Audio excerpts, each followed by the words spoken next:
Donc moi je m'appelle Françoise Tallio, je suis donc diététicienne nutritionniste ici au centre de Carpape depuis déjà quelques bonnes années, les années 80, non, vers 2000, je suis arrivée ici en 2000. Pourquoi avez-vous choisi d'être diététicienne et qu'est-ce qui vous a attiré dans ce métier? Ce qui m'a séduit dans le métier, c'était certainement de travailler avec l'humain, entre guillemets, c'est-à-dire travailler en relation dans la santé, mais pas directement dans le soin. Pas dans le soin physique, je dirais, dans le soin de façon plus large. Quelle étude faut-il faire pour devenir nutritionniste? Alors, pour être diététicien nutritionniste, il y a deux possibilités. Soit on fait un BTS, soit on fait un DUT. Conseillerez-vous ce métier aux jeunes et pourquoi? Alors, le conseiller, oui, parce que c'est un métier, faut aimer la nutrition, aimer manger, et voilà. Mais quelqu'un qui a envie de faire ça, oui, bien sûr, on peut toujours conseiller un métier. Après, comme beaucoup de métiers, les places sont assez chères et c'est pas si simple que ça pour décrocher un travail derrière. Peut-on manger ce que l'on aime tout en mangeant équilibré? Alors, ça dépend de ce que l'on aime. Parce que quand on a, je sais pas, tu as quel âge?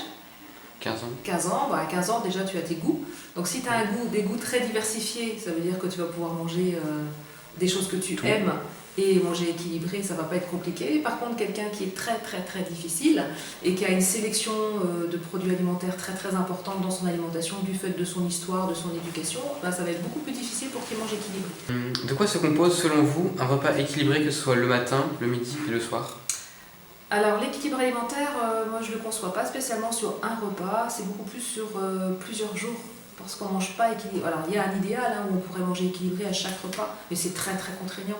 Donc on fonctionne beaucoup plus avec des systèmes de fréquences, où on dit sur la semaine c'est bien d'avoir l'équivalent de tant de fruits, tant de légumes, portions de légumes, ou d'avoir à peu près telle ration de viande, de manger du poisson 2 à 3 fois par semaine, d'avoir des produits laitiers 2 à 3 par jour, voire plus selon la catégorie de l'âge et selon les habitudes alimentaires. Mais on fonctionne plus sur l'équilibre alimentaire sur plusieurs jours ou sur la journée, mais sur le repas c'est contraignant. Alors en collectivité, quand on fait des menus équilibrés dans une collectivité ou dans une cantine par exemple, s'il n'y a pas le choix, c'est vrai qu'on va faire en sorte de faire des menus équilibrés sur chaque repas. Peut-on être en bonne santé sans faire de sport?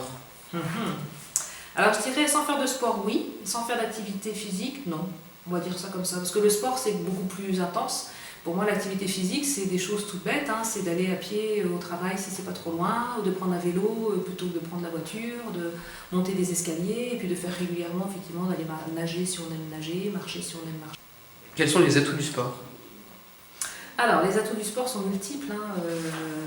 Alors quelques-uns, déjà au niveau physiologique, au niveau du corps, on sait que quelqu'un qui fait du sport, par exemple, il aura un taux de sucre dans le sang qui sera mieux stabilisé et équilibré que quelqu'un qui ne fait pas de sport. On sait que, de sport, d'activité physique. On sait que quelqu'un qui fait de l'activité physique régulière, il aura aussi au niveau rythme cardiaque, ça sera plus aidant. Au niveau de l'hypertension artérielle aussi, ça sera plus aidant. Donc toutes les maladies métaboliques que sont le diabète, les maladies cardiaques disons qu'on va être moins exposé à ces maladies-là si on fait une activité physique régulière. Puis après, il y a une histoire de bien-être. On sait que quand on fait du sport, on oxygène différemment le sang, donc on sécrète aussi des médiateurs et des hormones différentes, et du coup on est mieux entre guillemets dans sa peau comme on dit, parce qu'on va être plus détendu, on va sécréter des endorphines, des substances qui vont nous aider à être dans le bien-être. Et puis socialement, parce que ça fait souvent sortir aussi. Donc si on reste trop enfermé chez soi, qu'on n'a pas d'activité physique, on a plus tendance à être côté un peu plus dépressif entre guillemets, que si on va vers l'extérieur faire une activité physique. Voilà.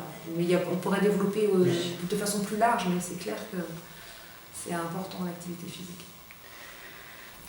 Comment expliqueriez-vous l'augmentation des personnes souffrant d'obésité?